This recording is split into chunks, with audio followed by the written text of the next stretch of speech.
Olá, hoje vamos mostrar que o abandono afetivo é caso de justiça quando a família não cumpre o dever de cuidar. Eu sou Poliana Rezende e está no ar a revista eletrônica produzida pela equipe de TV do Superior Tribunal de Justiça. Hora de saber o que é direito meu, direito seu.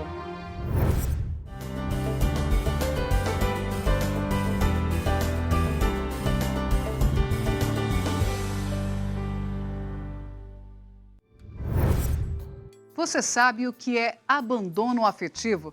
Você vai entender agora que não pagar a pensão alimentícia, não visitar os filhos e discriminar o herdeiro legítimo são exemplos de atitudes ilícitas que caracterizam o abandono afetivo. Uma rejeição que deixa marcas.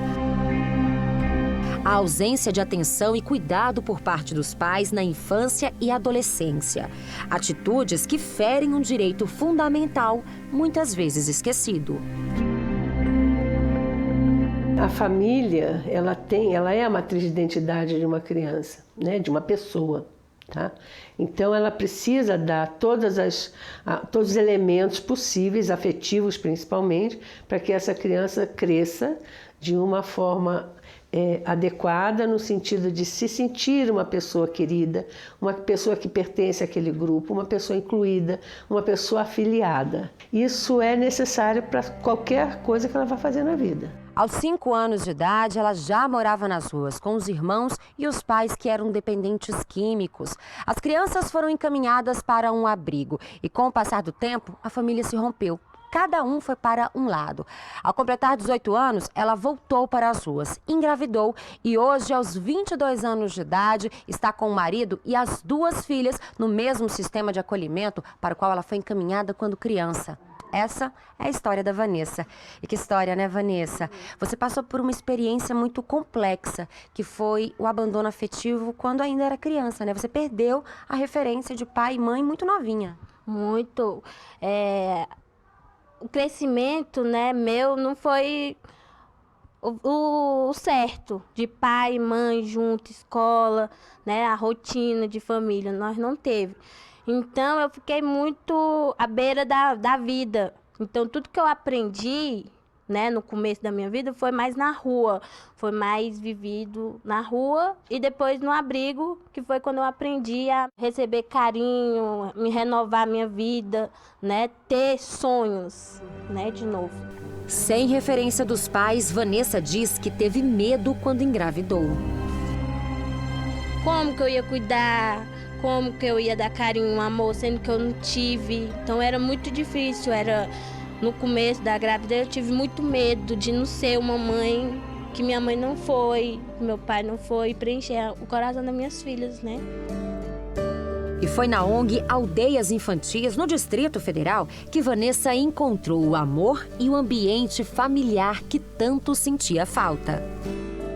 Essas crianças, elas chegam até nós pela Vara da Infância e Juventude, né? O juiz identifica, por meio do Conselho Tutelar, do CRAS e do CREAS, que o ambiente familiar é um ambiente que acaba violando os seus direitos, seja por negligência, por abandono, violência sexual, enfim. Essas crianças são retiradas das famílias e elas seguem para um serviço de acolhimento, onde temos uma equipe de assistente social, psicólogo, pedagogos que fazem esse trabalho de superar essas situações que violaram os direitos. Eu não quero que minha filha seja mandarina de rua, eu não quero que as minhas filhas passem fome, igual eu passei.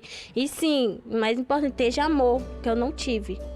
E meu sonho é terminar meus estudos, fazer uma faculdade e ser secretária. Eu quero ser secretária. Em 2007, foi proposto um projeto de lei para alterar o artigo 4º do Estatuto da Criança e do Adolescente e, assim, estabelecer que é dever dos pais a convivência, assistência material e moral dos filhos menores. Para o senador Marcelo Crivella, autor do projeto, a lei não tem o poder de mudar a consciência dos pais, mas pode prevenir e solucionar os casos intoleráveis de negligência, que muitas vezes colaboram para a violência. Eu acho que a lei deve tratar disso porque é um problema público. Uma criança mal cuidada pode ser amanhã uma criança violenta, pode estar, inclusive, fazer parte do crime. Tanto como consumidor das drogas, como traficante. E não é tanto a falta do dinheiro, é a falta da presença do pai e da mãe. O projeto de lei ainda aguarda votação. Ao longo dos anos, casos envolvendo abandono afetivo têm aparecido cada vez mais nos processos do judiciário. Este advogado especialista em direito familiar diz que os casos mais comuns são aqueles em que a criança é fruto de um relacionamento extraconjugal. É muito comum em casos, às vezes, quando o filho é reconhecido fora daquela relação conjugal, né, onde a criança entra com aquela ação de reconhecimento da paternidade e depois de descoberto que aquela criança também é filha, né, ela é discriminada por alguma maneira. Ela é deliberadamente desprezada pelo genitor não aceitar aquela criança como filho. É intencional. Abandono afetivo é caso de justiça quando a família não cumpre o dever protetivo. Caso não haja acordo entre as partes, é possível propor ação de reparação, pedindo indenização. Mas para isso é preciso procurar um advogado ou a Defensoria Pública. A ação pode ser proposta em até 3 anos após a maioridade, que é de 18 anos. No caso de pais desconhecidos, o prazo é diferente. Ele passa a valer a partir do momento que os filhos descobrem quem são os pais. É importante reunir laudos psicológicos que atestem sequelas, ações de execução de alimentos e investigação de paternidade que comprovem o abandono intencional. A competência para processar e julgar ações de indenização é, na maioria dos casos, das varas cíveis e não das varas de família. Nas redes sociais, há comunidades onde é possível tirar dúvidas de forma gratuita. Em 2012, um caso de abandono afetivo julgado pela 3ª turma do STJ mudou o entendimento do judiciário. Na ação, a mãe alegava que a filha tinha sido prejudicada por conta da rejeição por parte do pai. A relatora do caso, ministra Nancy Andrighi, disse em seu voto que o chamado abandono afetivo constitui descumprimento do dever legal de cuidado, criação, educação e companhia, presente implicitamente no artigo 227 da Constituição Federal. Essa primeira decisão favorável, que foi em 2012, num voto muito festejado da ministra Nancy Andrighi, né, onde ela reconheceu o cuidado como valor jurídico, inclusive que não existe qualquer restrição à aplicação das regras de responsabilidade civil no direito de família, e com uma frase muito interessante, onde ela diz no recurso que amar é faculdade, cuidar é dever. A partir dessa decisão, o descumprimento do ato de cuidar foi visto como algo passível à indenização.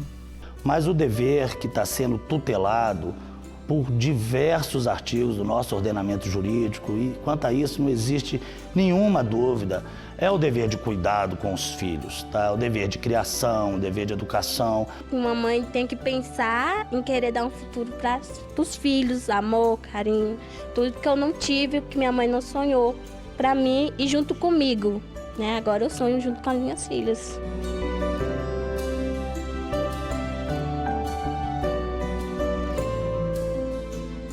Direito meu, direito seu. Você precisa conhecer para fazer valer.